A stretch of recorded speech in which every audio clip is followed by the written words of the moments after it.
Les élections législatives de cette année sont une bonne occasion pour s'interroger sur le poids de l'Assemblée nationale dans notre vie économique. Alors, si l'on s'intéresse à la composition de la dite Assemblée, en tout cas l'Assemblée sortante, on constate que les députés qui ont moins de 40 ans sont seulement au nombre de 11, alors que ceux qui ont plus de 60 ans, tenez-vous bien, sont 310.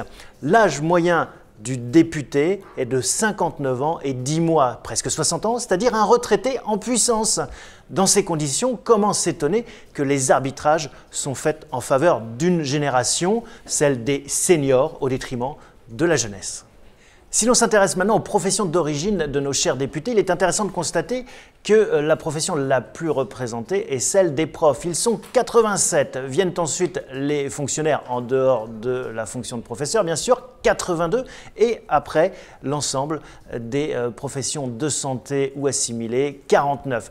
Dans ces conditions, il n'est pas étonnant d'avoir des gouvernements et des députés qui poussent pour toujours plus de profs, toujours plus de dépenses publiques, toujours plus de remboursements sociaux.